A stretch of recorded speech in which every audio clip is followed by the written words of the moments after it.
Ya, berawal dari sebuah buku. Dalam video kali ini saya tampilkan dua buku guys. Satu berjudul Membongkar Gurita Cikyas, ditulis oleh Jos Yunus Adicondro PhD. Dan buku kedua adalah Jokowi Undercover, versi 1 dan 2, penulisnya adalah Bambang Tri. Nama lengkapnya adalah Bambang Trimulyono, laki-laki kelahiran Blora, Jawa Tengah pada tanggal 4 Mei 1971. Riwayat pendidikannya dari semenjak SD hingga SMA dihabiskan di Blora, sedangkan dia kuliah di sebuah universitas negeri, Universitas Jenderal Sudirman Purwokerto, di Fakultas Pertanian, namun tidak selesai. Jos Yunus Adicondro lahir di Pekalongan 27 Mei 1946 dan meninggal di Palu pada 10 Desember 2016.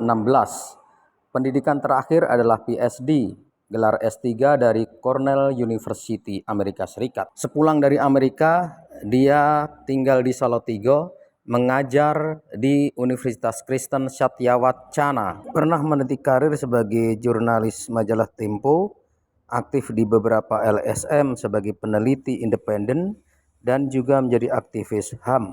Bukunya berjudul Membongkar Gurita Cikyas, diterbitkan oleh Galang Press, sebuah penerbit dari kota Yogyakarta. Buku ini boleh dibilang sebagai karya jurnalistik investigatif yang diperkaya dengan beberapa hasil riset. Buku ini terbit mengiringi kekuasaan Susilo Bambang Yudhoyono dengan Partai Demokrat yang sangat menggelora pada saat itu. Dalam buku ini, Jos Adicondro menerangkan sekaligus menyediakan beberapa data investigasi tentang adanya patronase antara bisnis dan kekuasaan yang mengiringi naiknya Susilo Bambang Yudhoyono dan berkibarnya bendera Partai Demokrat. Ada pula dia investigasi di dalam buku itu tentang skandal Bank Senturi yang waktu itu sangat menguras energi publik Indonesia. Akhirnya keberatan datang dari pihak istana SBY waktu itu, cuma SBY tidak reaktif.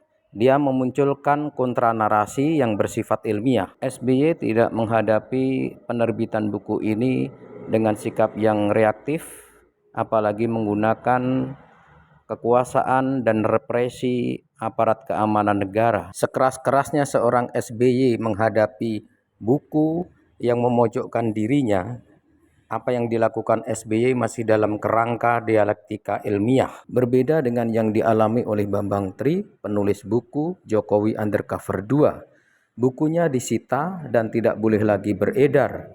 Dia sendiri mengalami represi yang dilakukan oleh aparatur negara atas perintah Joko Widodo. Akhirnya, penulis buku ini harus meringkuk ke dalam jeruji penjara. Berbeda dengan SBY, Jokowi cenderung mensikapi terbitnya buku Jokowi Undercover ini dengan sikap yang represif, tanpa kontranarasi, tanpa dialektika ilmiah. Dia kerahkan aparatus negara untuk memberangus peredaran buku ini.